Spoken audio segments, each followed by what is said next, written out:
पर्व न्यूज। आरंभ एका नव्या पर्वाचा। नगरसेवक म्हणून 2017 ते 2022 या काळात आणि त्यानंतरही मागील 4 वर्षात समाजासाठी सातत्याने काम करत असलेल्या हरिदास चरवड यांच्या सर्व प्रगती कामाचा आणि उपक्रमांचा आढावा घेणारा प्रगती पर्व हा कार्य अहवाल मोठ्या उत्साहात प्रकाशित करण्यात आला। कार्यक्रमाचे अध्यक्षस्थान पुणे शहर भाजपा अध्यक्ष धीरज घाटे यांनी भूषवले, तर अहवालाचे प्रकाशन आमदार भीमराव तापकीर यांच्या हस्ते पार पडले। यावेळी राजेंद्र महाराज येपेरे, प्राचार्य सुधाकरराव जाधवर, व्यापारी संघटनेचे अध्यक्ष सचिन निवांगुणे तसेच परिसरातील नागरिक, माता भगिनी व युवक मोठ्या संख्येने उपस्थित होते। प्रगती पर्व या अहवालातून हरिदास चरवड यांनी गेल्या 9 वर्षात केलेल्या विविध कामांचा परिपूर्ण आढावा देण्यात आला आहे। यात शिक्षण क्षेत्रातील 3 नवीन शाळांची उभारणी, विद्यार्थ्यांसाठी वाचनालयाची निर्मिती, आरोग्य विभागात 3 दवाखान्यांचे काम, आरोग्य व नेत्र तपासणी शिबिरे आणि सातत्याने घेतलेले रक्तदान उपक्रम यांचा समावेश आहे। परिसरातील 2 उद्यानांचे सुशोभीकरण, समाज मंदिराचे नूतनीकरण, 3 क्रीडांगणे, स्वच्छता मोहिमा आणि वृक्षारोपण या उपक्रमांमुळे परिसरात सकारात्मक बदल दिसून येत असल्याचे अहवालात नमूद करण्यात आले। वाहतूक सुधारण्यासाठी बस स्टॉपचे नूतनीकरण, नवीन बस स्टॉप उभारणी, जोड रस्त्याची सुधारणा आणि मेट्रो प्रकल्पासाठी केलेला समन्वयही उल्लेखनीय ठरला आहे। आर्थिक प्रगतीसाठी एक्सपोर्ट कॉम्प्लेक्सची संकल्पना मांडून त्यांचे प्राथमिक काम सुरू करण्यात आले असून 15-16 महत्त्वाचे प्रकल्प जलद गतीने पूर्ण करण्यात आल्याची माहितीही देण्यात आली।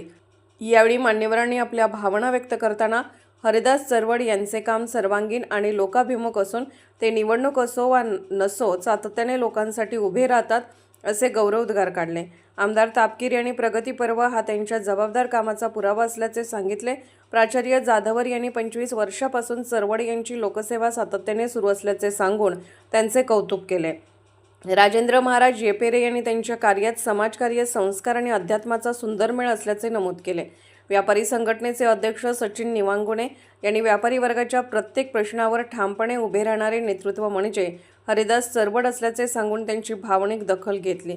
क्रीडा साहित्य वितरण, आरोग्य शिबिरे, मंदिर परिसरांचे सुशोभीकरण, वृक्षारोपण, बूथ संघटना मजबूत करणे आणि नागरिकांच्या समस्या तातडीने सोडवण्याची त्यांची कार्यशैली यामुळे परिसरात त्यांच्याबद्दल विश्वास निर्माण झाला आहे। कार्यक्रमाच्या शेवटी बोलताना माजी नगरसेवक हरिदास चरवड म्हणाले की नागरिकांचा विश्वास हीच माझी सर्वात मोठी ताकद आहे। माझे सर्व काम लोकांच्या भल्यासाठीच असते। माझ्या प्रवासात साथ देणाऱ्या प्रत्येकाचे मी मनपूर्वक आभार मानतो।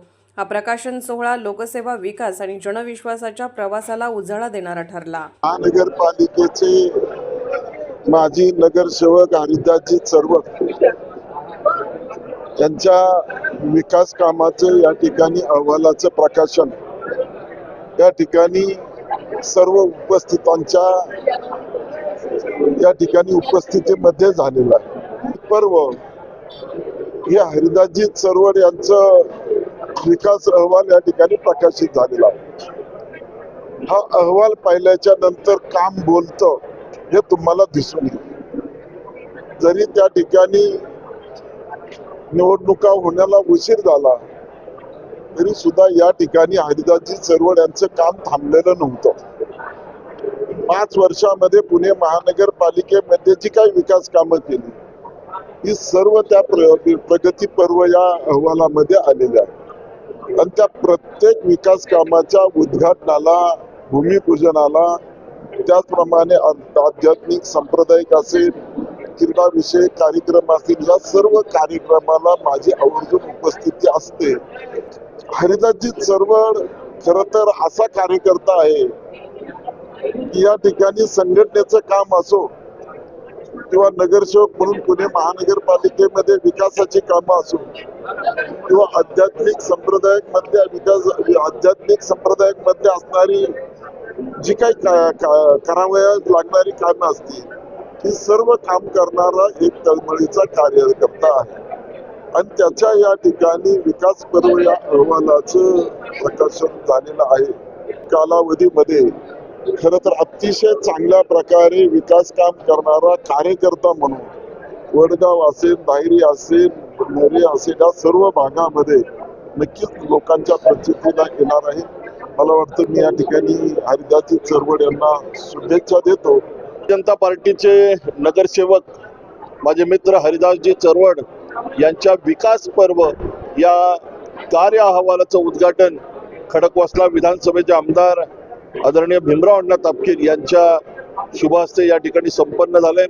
अनेक मान्यवरांच्या उपस्थितीमध्ये आज हा कार्य अहवाल प्रकाशित करण्यात आला. हरिदास चरवड हे भारतीय जनता पार्टीचे पुणे शहराचे उपाध्यक्ष म्हणून त्यांनी पक्ष संघटनेमध्ये अत्यंत चांगलं काम केलं. एक सजग कार्यकर्ता, समाजाप्रती आपुलकी असणारा कार्यकर्ता काय असतो याचं उत्तम उदाहरण म्हणजे हरिदास चरवड.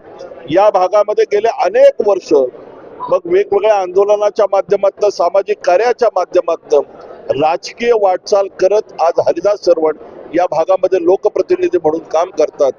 एक उत्तम वक्ता, उत्तम कार्यकर्ता, उत्तम नेतृत्व या भागामध्ये हरिदासजींच्या माध्यमातून लाभले.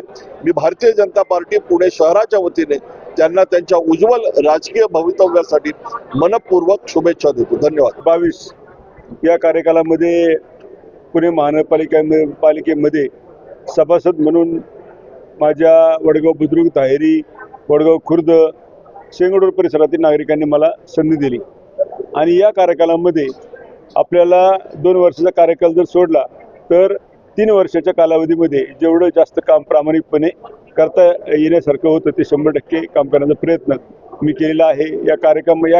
जे काम झालेलं आहे त्या कामाचा सर्व लेखाजोखा जो आहे तो प्रगती पर्व नावाने अहवाल आज प्रकाशित केलेला आहे. हे प्रगती पर्व जे आहे तो अहवाल सादर करत असताना एक मनस्वी आनंद निश्चितपणे मला होतो की ज्यासाठी आपण अट्टहास केला होता ते काम जे आहे ते काम करण्याचा प्रयत्न माझ्या कार्यकालामध्ये मी केला आणि जवळजवळ 16पेक्षा जास्त प्रोजेक्ट आपण करू शकलो. मग 3 दवाखाने असतील, 3 शाळा असतील, 2 गार्डन आहे, महिला बचत गट भवन आहे, धर्मवीर छत्रपती संभाजी महाराज स्मारक आहे, विविध प्रकारचे DP रोड जे आहेत ते विकसित करण्याची संधी मला मिळाली. मला वाटतं भारतरत्न डॉक्टर बाबासाहेब आंबेडकर समाज मंदिर असेल किंवा ट्रॅक असतील, हे सर्व करत असताना निश्चितपणे त्याचा समाजाला फायदा व्हावा, समाजाने त्याचा उपभोग घ्यावा, समाजाला त्याचं संवर्धन करावं अशी भूमिका निश्चितपणे राहिलेली आहे. त्याचबरोबर विविध क्षेत्रामध्ये काम करत असताना क्रीडा क्षेत्र असेल, सामाजिक क्षेत्र असेल, विविध लोकांच्या समस्या असतील, त्याच्यावर करायचे आंदोलन असतील, निश्चितपणे कार्यकर्ता म्हणून कायम रस्त्यावर राहण्याचा प्रयत्न हा माझा राहिलेला आहे. हे काम करत असताना कैलासवासी खासदार गिरीश बापट असतील, आपल्या भागातील आमदार भीमराव अण्णा तापकीर असतील किंवा आता राज्यमंत्री जे आहेत, माजी महापौर जे आहेत होते ते आदरणीय मुरलीधर अण्णा मोहोळ असतील, यांनी वेळोवेळी जी मदत केली त्याबद्दल मी सदैव त्यांचा ऋणी राहणार आहे. एक कार्यकर्ता म्हणून, सामान्य घरातील एक व्यक्ती म्हणून निश्चितपणे त्यांची मदत जी आहे ती मला मिळालेली आहे आणि मला वाटतं भारतीय जनता पार्टीचा एक घटक म्हणून किंवा कार्यकर्ता म्हणून, संघटनेमधला कार्यकर्ता म्हणून जे काम करण्याची संधी मला मिळाली त्याबद्दल मी भारतीय जनता पार्टीचा व्यक्तिशः आणि सर्व माझ्या मार्गदर्शक जे आहेत त्यांचा सदैव ऋणी निश्चितपणे राहील. भविष्य काळामध्ये जर संधी मिळाली तर निश्चितपणे याच्यापेक्षाही चांगलं काम करण्याची मी प्रयत्न निश्चितपणे करेल. ज्या लोकांमुळं, ज्या माझ्या नागरिकांमुळे मला संधी मिळाली त्यांच्या ऋणामधून मुक्त होण्यापेक्षा कायम त्यांच्या ऋणामध्ये राहण्याचा प्रयत्न माझा राहील. कारण चारित्र्य आणि काम ही माझी निश्चितपणे काम करण्याची सूत्री राहिलेली आहे आणि त्या दृष्टिकोनातूनच भविष्य काळामध्ये सुद्धा मी निश्चितपणे काम करेन. पुणे शहरातील आणि जिल्ह्यातील महत्त्वाच्या आणि ताज्या बातम्या पाहण्यासाठी आजच आमच्या आरंभ पर्व न्यूज चॅनलला YouTube वर सबस्क्राईब करा आणि बेल आयकॉन प्रेस करा.